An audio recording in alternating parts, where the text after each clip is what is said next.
Hello, Ritzy Roy here again with the follow-up to the guide I made last time, explaining that you shouldn't practice tech before movement in neutral. So this follow-up is supposed to be watched after you watch that original guide and you actually figured out the neutral of your character. So now I want to explain how you do the individual tech and how they matter. Now, every character makes use of these tech in different ways, but there's usually like universal applications of them, and I'll try to show it with Roy because this is my main, and I know most of its applications.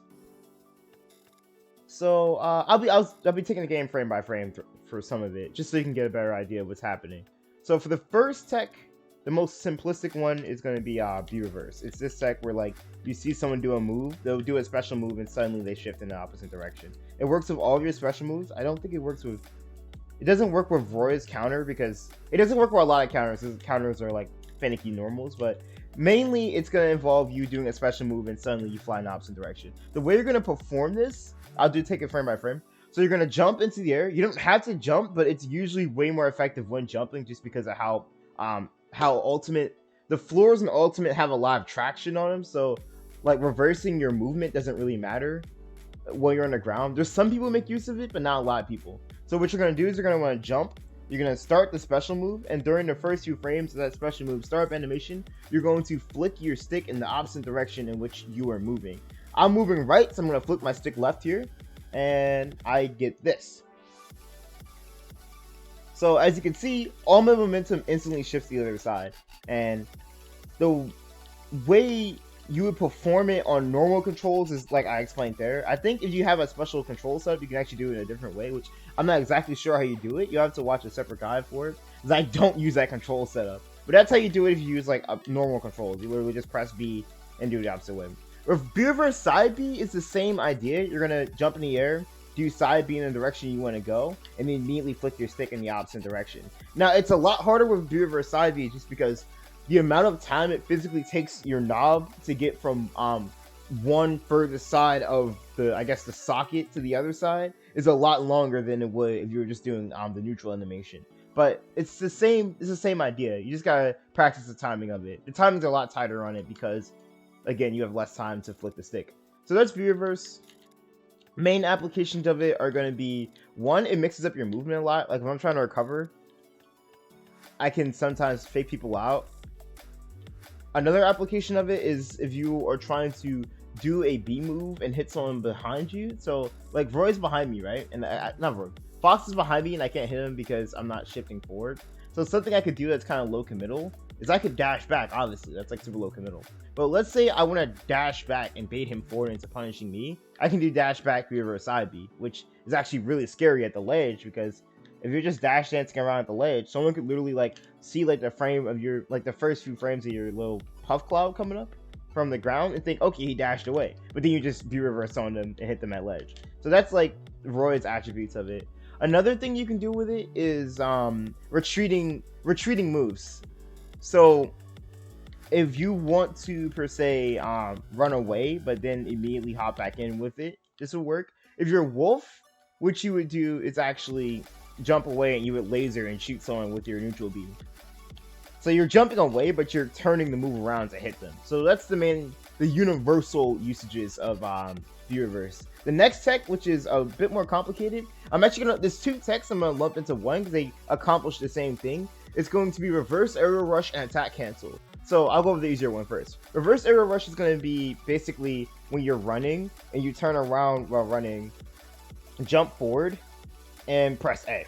When you do this, you're usually going to get back air. However, reverse aerial rush, because all it's really doing is just turning you around while in a sprinting state and then you into the air, you can actually do other normals on reverse aerial rush. So you could do reverse aerial rush dare and get it reverse dare, reverse aerial rush up air. With Roy, it's actually useful because his up air at lower percents than 91 can actually confirm into crap. So sometimes with Roy, I will do reverse aerial rush up air and get the backwards hit of it. But you get the basic gist. It allows you to turn around while you're sprinting and then do a normal.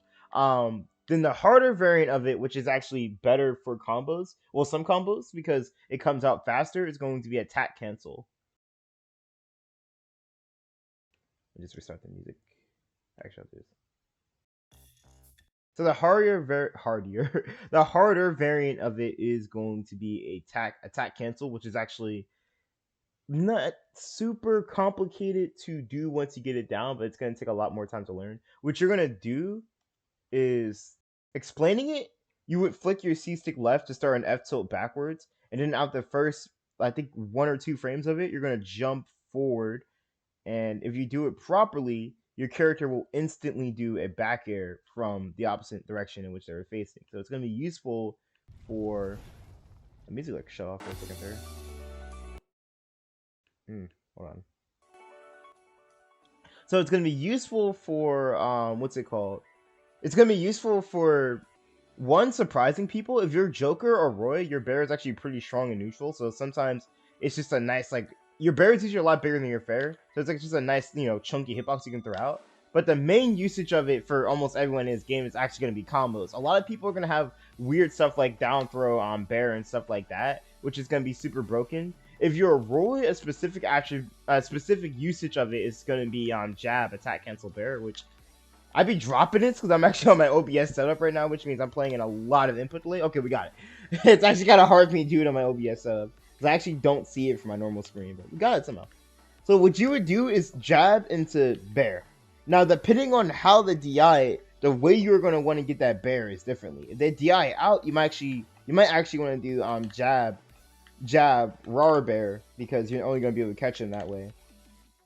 If they DI in, though, you're probably going to want the attack cancel bear because attack cancel bear covers angles that are way closer to your body. Hold on. There we go. It is a pain getting that in OBS lag. Oh my god. So, yeah, you're going to want to do jab, attack cancel bear because attack cancels usually are way closer to your body. And because you don't have to start up that initial dash to do it, it actually comes out significantly faster than a raw bear would. So, that's the reason you would do it over raw bear. Raw bear, if you're comboing into raw bear, it's going to be better for further opponents who need to catch, or if you're trying to catch people who are further away from you. Mainly, reverse arrow rush bear is going to be way better in neutral, while attack cancel bear is kind of usually going to suck in neutral, but be really good at whiff punishing people or extending combos. So, the next tech, which is going to be an absolute pain to go in OBS, so I'm actually going to have to do this frame by frame for myself, is going to be IDJ.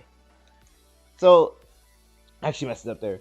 In essence, what you're doing is you're going to jump normally, but the thing that's important in Ultimate is the fact that you can't do full hop aerials, like you can't buffer full hop aerials like you could in the old days. So what you want to do to get that same full hop aerial height is you would jump normally, right? So you're going to wait till your character leaves the ground, and then that's going to be in the 4th frame because your jump squat is actually 3 frames.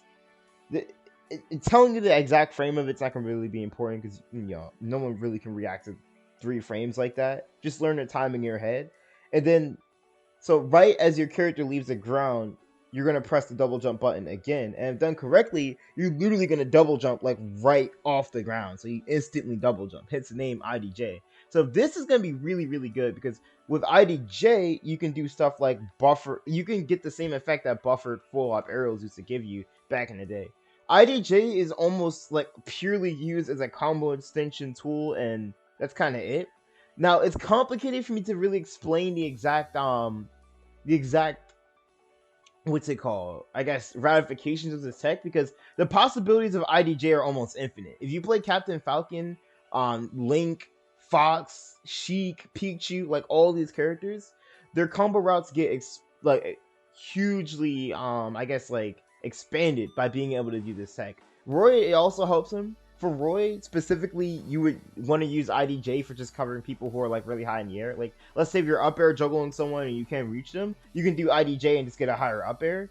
But Roy, sadly, my main doesn't, he makes use of it, but he doesn't make like, he's not someone who like really exploits IDJ like Captain Falcon. Because Captain Falcon gets like amazing setups off of IDJ. Captain Falcon, Sheik, there's another character who gets like, and Sora. Sora has like amazing setups off of IDJ. Actually, I'll show you. Sora, if you put a character with like a weird floaty double jump, IDJing with them actually messes up their properties in really unique ways that allows for even more crazy combos. I know, for example, of Sora, I don't play Sora, but let's see if I can get this if I slowly get it out. Sora, 1, 2, 3. If you IDJ, There it is. You see my little poof of smoke below me? You IDJ and buffer nair, you can do a nair that's super low to the ground, and if I'm right, yeah, you can fast fall it way quicker than normal. Now, a better sword would have actually fast fell just a few frames later than I did, and they would have got a even stronger combo. But basically, sword can get like super low near 1-2s to the ground, and you can just link those into each other over and over again. So that's just a taste of what I mean by the possibilities of IDJ are infinite, because like everyone benefits from them in different ways. Some people benefit more, and some people like sword infinitely become like they go from like being like a high tier character to debatably almost top 10. They have like these super crazy ass setups they can do with IDJ. So that's the basic tech of Ultimate. There is much more you can do in this game, but those are going to be the basic universal tech that work amongst a lot of characters. Remember, get to labbing, and like I said in the last video, these are extensions of what your character can do, and not, I repeat, not vital aspects to pick up your character initially. You first want to work on your movement and fundies, and then you get the nice spicy tech, and you start extending your normals. This is Ritzy Roy signing out.